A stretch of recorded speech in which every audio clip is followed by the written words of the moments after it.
querem aula de geografia. Se não quiser, eu vou embora, tá? Posso ir embora?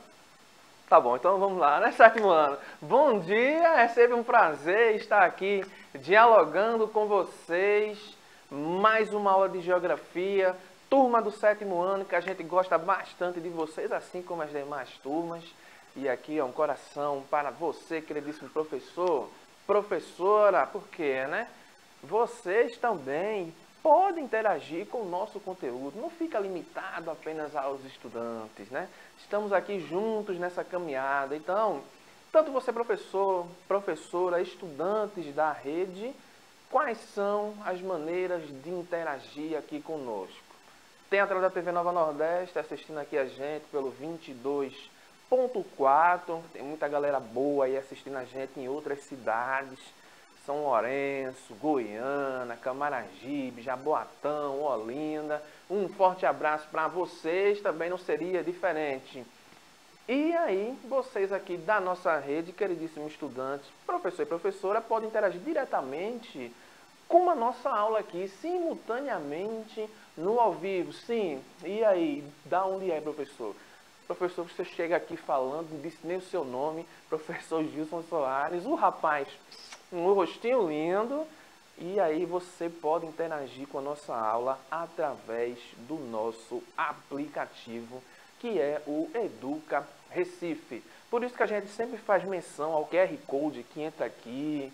Tem vezes que a gente dança, faz um negócio assim. Tem vezes que a gente some da tela, volta. Porque é importante demais você baixar o Educa Recife e ter ele na palma da sua mão, tablet, celular, notebook, porque você pode interagir e aquela dúvida que surgiu, eita, no momento da nossa aula, você vai mandar e interagir hoje com quem? Você já escutou os sorrisos dele, né? Se tem o rosto lindo, também tem o matuto lindo. Bom dia, professor. Bom dia, meu povo bonito. Bom dia, professor Gilson. Bom dia. Bom dia, gente do Educa Recife e vocês que nos assistem aí pelo canal da TV Nova Nordeste, né? Ao vivo e a cores para todo o Brasil. E à tarde, ou outro dia que você quiser ver, vá lá rever a nossa aula no YouTube, vai estar lá no Educa Recife. Professor Gilson aí já colocou aí, já pediu os QR Codes. E eu quero dar um abraço também, viu, Gilson? Todo especial a Midian. Olha aí. Ela que é a nossa intérprete de Libras de hoje, ó. Boa. Tá aí já toda com a sua malemolência. Mas, meu povo, hoje a aula de geografia está muito massa, né? O tema é meio ambiente, mobilidade urbana e meio mundo de coisa boa, feita com muito carinho para vocês. Então aproveita que a aula hoje está show. Show de bola com o professor Rostinho Lindo. Corta para ele lá, Jonas. Esse matuto lindo é demais. Então, por que meio ambiente, se vocês também estão trabalhando em mobilidade urbana? Se lembra que a gente trabalhou a sustentabilidade ambiental do lugar na aula passada?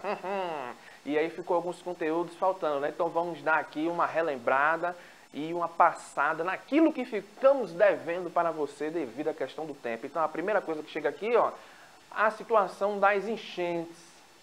E aí a gente vai ter dois tipos, né? Dividimos aí a ocorrência de enchentes em dois tipos de causas principais. As naturais e as antrópicas. As antrópicas justamente provenientes das ações humanas. Pois estamos falando de algo que é normal na natureza, mas aí vem o homem, né, e intensifica esse processo. Então vamos entender. Vê na tela aqui, ó.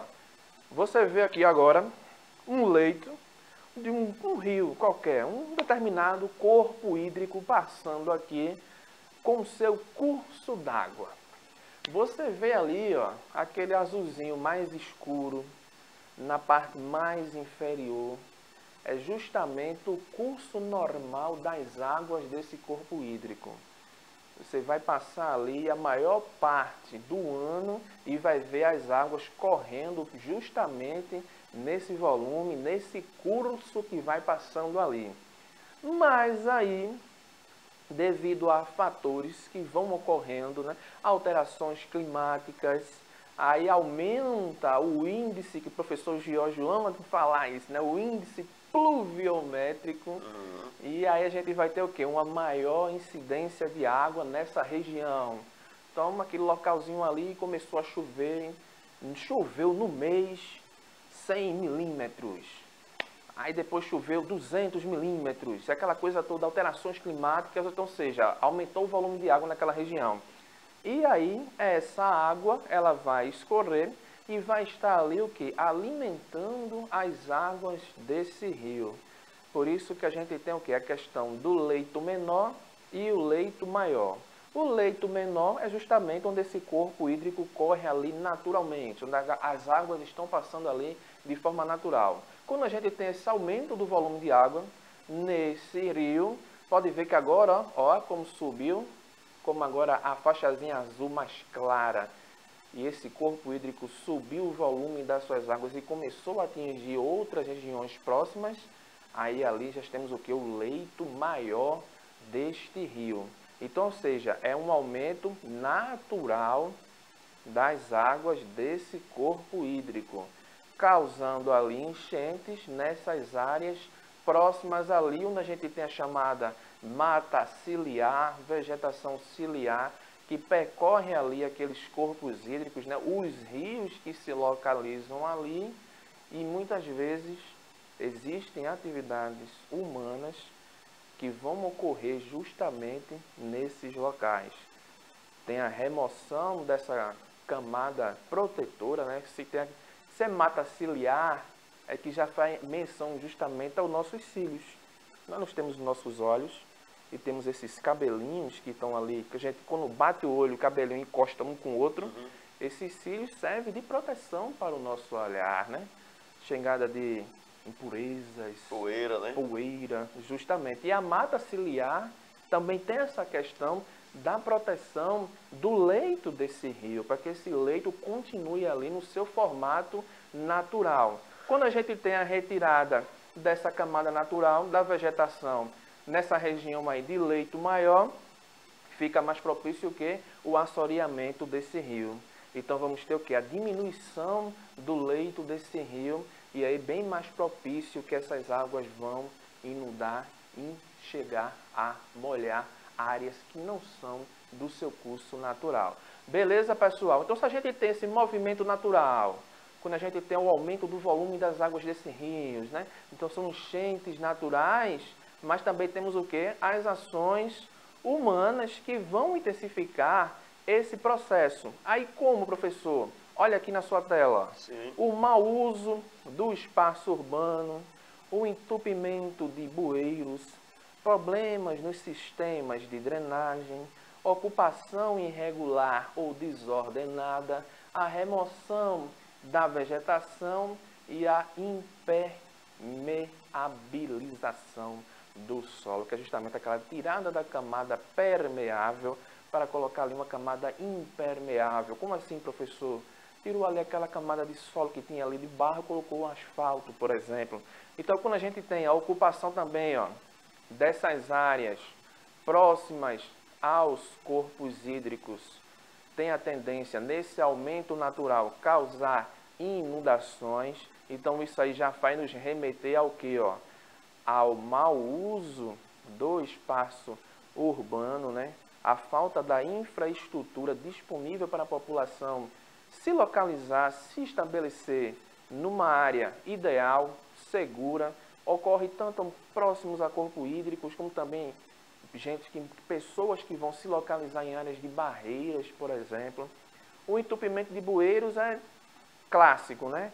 Se você tem ali o bueiro que vai captar essas águas que chegam ali, principalmente quando chove bastante, para o escoamento dessas águas, né, nos sistemas de drenagem, se tem um negócio ali entupindo o bueiro, um papel, pode ser um plástico, uma garrafa, qualquer coisa que foi descartada de uma forma irregular, encontra assim um bloqueio ali para aquela água passar, então, ou seja, vai gerar também inundações.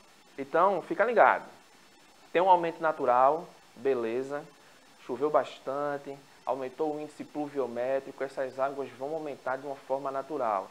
Aí tem a questão das ações humanas que intensificam esse processo que a gente colocou ali das ações antrópicas. Beleza, pessoal? E aí é bem comum aqui na nossa cidade, nosso Recife, né? Já temos uma dificuldade bastante para o escoamento dessas águas por causa da posição de Recife, né? Bem próxima ali ao nível do mar.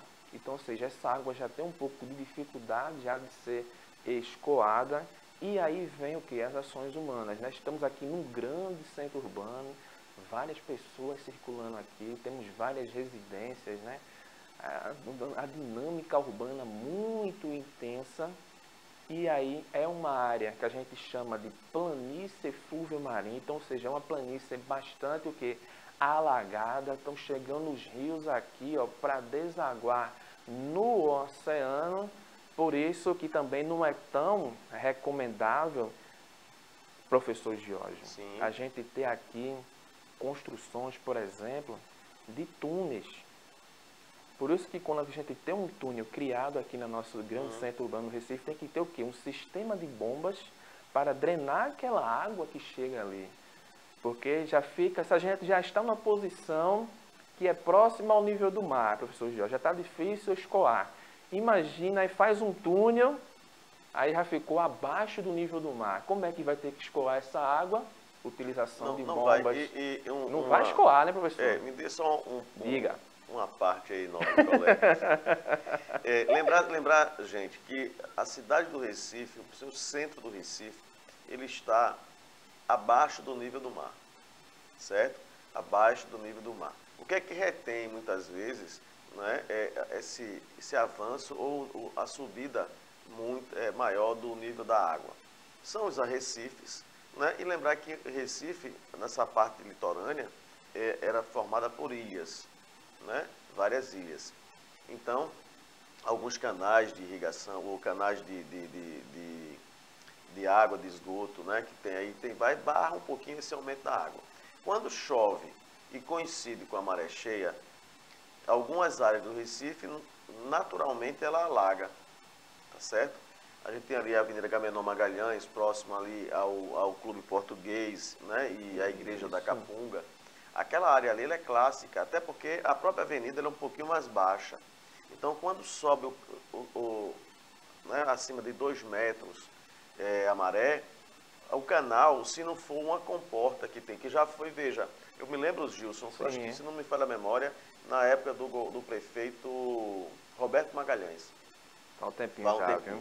Então, há um projeto interessantíssimo, não é? Que existe uma comporta na entrada ali, perto do Hospital Português, quando você faz aquela curva ali, tem uma estação elevatória e tem uma comporta, um gradil até para evitar a entrada de dejetos sólidos, sujeira no canal do Agamenon, que termina lá no Tacaruna. E tem outra comporta exatamente ali próximo ao aquele shopping que existe ali, né, da fábrica Tacaruna. Então, quando a maré enche, o que é que aquela comporta faz? Ela fecha ali as portas, então a água que vem da maré, não é tanto que vem do retorno do mar, ali de Olinda, né, da Escola de Aprendiz Marinheiro, como ali do rio Capibaribe, né, e Bibiribe ali que vem pelo Português, a água não entra no canal. Então, o resultado, o canal permanece sempre baixo, não é lógico com um volume ou outro maior, mas se não fossem as comportas, o canal ele transbordaria fácil em várias áreas. Então, quando se faz um túnel, se nós já estamos abaixo do nível do mar, quando se faz um túnel, se não houver um trabalho de engenharia eficaz com relação à drenagem da água, né, e jogar lá para um outro lugar ou para um reservatório, vai inundar de todo jeito. É o que acontece no túnel da Abolição e o que acontece naquele túnel que vai ali do Jordão, logo depois do aeroporto, né, onde, infelizmente, com a chuva que passou, uma senhora entrou com o carro boiou e ela não teve como sair de dentro do carro, né? Então, é preciso que a gente também reveja esses projetos para que dê certo. Né? Aí na tela, aí você vê aí agora na tela como a gente pode evitar essas situações, professor. Construção de sistemas de drenagens eficientes, desocupação dessas áreas de risco, criação aí, de reservas florestais nas margens do rio, na recolocação dessa mata ciliar, a diminuição dos índices de poluição e geração de lixo e aí um planejamento urbano mais consistente. Aí nós temos aqui algumas causas da poluição da água, né? A questão do desmatamento, as atividades industriais, agrícolas e pecuárias, os lixos e efluentes com águas, né, que estão ali com aquela quantidade muito grande de matéria orgânica, né? Temos aí também o tráfego marítimo e também o derramamentos de combustíveis. Beleza, visto tudo isso, aí veja essas imagens que chegam na sua tela. Nós temos aqui algumas imagens, por exemplo, do meio, final de semana, ou até assim no meio de semana, numa quarta-feira, você pode se deslocar aí com seus pais, com algum parente, por exemplo, e frequentar um estádio de futebol. Ou então você aí no final de semana, uma pessoa ligada mais às questões religiosas, pode ir a uma igreja. Você também pode sair no final de semana, ou até no meio de semana mesmo, ir no supermercado, numa feira. Você se desloca para ir à escola todos os dias da semana, né? Então pode ser também naquele finalzinho de semana vai ter uma festa na casa de um parente, eita, aí vai ter uma lasanhazinha, né? Tem uma feijoada, vai ter o parabéns agora do coleguinha, aí você vai visitar o coleguinha lá, leva o presente, vai comer o bolo, a coxinha, o pastel, festa boa, eita, todo mundo reunido, né? Então, para você se deslocar para chegar aí a uma determinada situação, a um determinado evento festivo, ou qualquer outro local que você deseja ir, você teve que se deslocar. Você teve que sair da sua residência até chegar em um determinado ponto que você queria chegar. Dentro disso, faz-nos remeter ao que? Esse seu deslocamento dentro da cidade, a questão da mobilidade urbana. Então, lê comigo aí, ó. A mobilidade urbana é definida como uma condição que permite o deslocamento das pessoas em uma cidade com o objetivo de desenvolver relações sociais e econômicas. Pode ser o ônibus, metrô, outros transportes coletivos, fazem parte das soluções de mobilidade. No dicionário, mobilidade significa facilidade para se mover. Então, seja, é quando você começa a se deslocar dentro da cidade. Pode ser um objetivo econômico? Pode. Você pode estar se deslocando para o seu trabalho daqui a uns anos, né? Vocês agora estão estudando, né? Mas aí tem os seus pais, seus familiares indo para o trabalho todos os dias. Pode ser uma questão de relações sociais, que também envolve questões econômicas. Você pode ir ali no shopping, por exemplo, ou então num parque, para você dialogar com seus amigos, dialogar com seus familiares. E muitas vezes você também está ali comprando alguma coisa ou consumindo algum objeto naquele local que você está. Mas aí, ó, esse movimento que você faz dentro da cidade, indo e vindo, todo esse seu deslocamento está dentro da questão da mobilidade urbana, professor Giorgio. Mobilidade pendular, né? Você tem um movimento pendular. Exato. É quando a gente se desloca, o movimento. Imagina o cara que mora lá em São Lourenço, Eita. Lá em São Lourenço, já chegando em Guadalajara, né? E vem, né, para trabalhar aqui no centro da cidade, né, do Recife, aqui na Boa Vista. De manhã bem cedinho. De manhã bem cedinho. Ou então, professor Gilson, quando a gente morava lá em Palmarelo, lá perto do Forte, e vinha para cá, tinha que pegar 2 ônibus. Eu me lembro de uma época, viu, gente, não varre não, viu? Não varre não. Isso nos anos de 1990, né, algumas linhas de ônibus não eram completas assim, então eu morava em Palmarelo, trabalhava no Derby e fazia faculdade em Olinda, então era uma mão de obra, eram 7 ônibus por dia. Eita, Leá, pendular é justamente esse movimento aqui, ó, aí não, indo e vindo. Então, ou seja, você saiu de casa durante o dia, foi para lá passou o dia todinho, né, à tarde e à noite voltou. Então, ou seja, indo e voltando, no outro dia de novo, pendular. Quando você, por exemplo, mora muito distante, né? Eita, professor, eu moro lá em... Eu não quero fazer esse movimento pendular como eu moro muito distante. Sim. Eu moro em Limoeiro.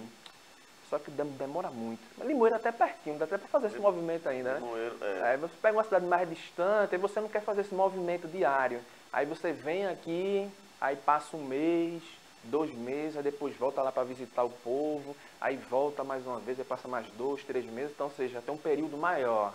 Aí já não é mais pendular, é o que a gente chama de sazonal, períodos sazonais, sazonalidade, beleza? Então aqui na imagem, ó, você vê o que, ó? Algumas maneiras, né, alguns veículos, alguns transportes, no caso o ônibus, que as pessoas usam no grande centro urbano para fazer esse deslocamento. Tem aí o BRT, né, bus rápido trânsito rápido de ônibus, que é para justamente facilitar, né, esse deslocamento dentro do grande centro urbano. Se tem o ônibus, também tem o quê? O metrô, né, facilitando também, né, um veículo mais, né, com a tentativa de transportar as pessoas com maior quantidade em um menor espaço de tempo. E tanto o ônibus como o metrô, ao passar dos anos, né, ao passar dos tempos, a população foi crescendo, foi se desenvolvendo, e é bem comum você ter cenas como essa aqui, né? A superlotação desses transportes, né?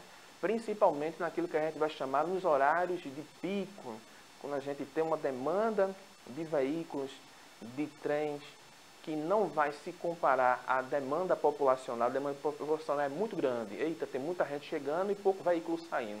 O que é que vai resultar? Superlotação. E aí, dentro dessa lógica, né, principalmente no deslocamento dentro daqui da nossa cidade do Recife, houve a implementação do sistema de integrações. Então é bem comum a gente ter aí várias integrações, fazendo justamente o quê? Vem vários ônibus, e esses ônibus não vão diretamente para o centro do Recife, vão desaguar dentro de uma estação, dentro de uma integração. E ali aquela pessoa, muitas vezes, tem lá o sistema de BRT, agora que vai deslocar aquela pessoa daquela integração, vindo em um único ônibus transitando no centro do Recife. Então, ou seja, diminuindo aquela quantidade de veículos dentro aqui do centro urbano, facilitando aqui o deslocamento dentro do grande centro. Mas aí causa o quê? Transtornos, né? Não vai ter ônibus suficientes, muitas vezes chegam muitos ônibus dos bairros e saem poucos BRTs, aí saem, ó, lotadíssimos. O metrô, diferentemente, não é, né? O metrô também tem uma grande superlotação. Temos aí a linha Centro, que vai até Camaragibe, Jaboatão. Tem a linha Sul, que vai até Cajueiro Seco. Tem até o trem a diesel, né, que sai lá do Curado, que também vai para Cajueiro Seco. E muitas vezes os intervalos são um pouco espaçados e não vai atender também essa quantidade populacional. Então, por isso que está escrito ali, ó, veículos suficientes para atender os horários de pico. Não, aí acaba o que? Resultando justamente na superlotação. Beleza, pessoal? E também essa dinâmica mudou também o trânsito de veículos, professor. Sim. Você vê aqui na Conde da Boa Vista, por exemplo, no grande centro aqui do Recife, você não vê tantos veículos transitando em um determinado trecho da avenida, porque, ou seja, é o que? Interditado, né? Não é permitido. Ali só tem o que? Trânsito de ônibus, táxis, justamente para facilitar a mobilidade, justamente dentro da mobilidade urbana. Facilita? Às vezes não, porque as vias que estão ali desviadas, né, para esse trânsito de veículos também, ó, satura, estrangula, satura, né? Justamente. Então é bem comum a gente ver esse tipo de cena aqui, professor. Sim. Congestionamento. Engarrafamento, professor. Exatamente. Na linguagem que o povo entende. É a linguagem que o povo entende, né? Não é congestionamento. Congestionamento. Aí vai, tá com o nariz entupido, é o médico, né? E é uma cena que ocorre bastante, justamente porque o camarada vai lá, poxa, pegando. O trabalho já é desgastante. Passa o dia todinho ali trabalhando, se desgastando. Aí quando vai se deslocar para casa e pegar um ônibus lotado. Aí são 2 horas para vir, para chegar ao trabalho, e depois mais 2 horas para voltar para casa. Exatamente. Né? Então tem situações que é melhor vir de bike. Pois da professora Vanvan. Exatamente. Por isso que a gente chega aqui, ó, na mobilidade sustentável. Muito bem. Olha aí, ó, incentiva o uso de ciclovias. Por que não transporte coletivo, né, professor Jorge? Se ele oferecer condições. Se não oferece, pode rolar também uma carona coletiva. Se o senhor vai passar aqui na Conde da Boa Vista e passa antes lá pela minha residência, a gente tem pelo mesmo local, para que 2 veículos, né? Opa, vamos lá, dar uma carona, vamos juntos, vamos embora. Mas também... aí entra uma questão aí, chama-se individualidade. Ah, é. Né? E infelizmente o ser humano ainda tem muito disso. Bastante, né? Não é? Mas seria interessantíssimo, principalmente a questão do transporte público de qualidade, confortável, uma maior oferta. Mas infelizmente o transporte público, eu ia fazer uma crítica aqui. Mas vou ficar quieto. Vai ficar quieto, né? Quieto, o tempo já não permite, né? Não permite, o tempo já não permite. Na questão das ciclovias, tem que ter um incentivo maior. Muitas vezes as ciclovias não se conectam uma com a outra. Você vai lá na ciclofaixa, com defeito, parou e não tem mais ciclofaixa para você transitar. E muitas vezes acontece como está escrito nessa placa aí, ó. Domingos e feriados das 7 às 16 nessa faixa trânsito de bicicletas. Então, ou seja, e no meio de semana, né? E no dia a dia, para as pessoas irem e voltar, não vai ter a opção. Então, tem também a questão da acessibilidade, né? As calçadas estão acessíveis, garantindo aí também o direito de ir e vir da pessoa com deficiência, com a mobilidade reduzida. E dentro disso chega aqui o quê? O nosso momento final de aula, em que vocês vão ler junto comigo aqui agora. A mobilidade urbana vem sendo apontada como um problema característico dos grandes centros urbanos. Pense junto aí com seus colegas de classe o que poderia ser feito para melhorar a mobilidade urbana. Vai compartilhando conosco, por isso que nós temos lá o canal no YouTube, Educa Recife, tudo junto. Playlist do 7º ano, chega lá, tem as aulas disponíveis para você. O professor Jorge já vai se despedindo.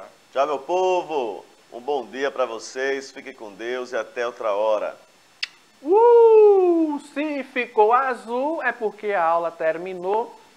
Um beijo, até a próxima semana. Fiquem aí aguardando que o Rostinho Lindo chega aqui semana que vem, viu? Vem matemática agora, aguarda aí.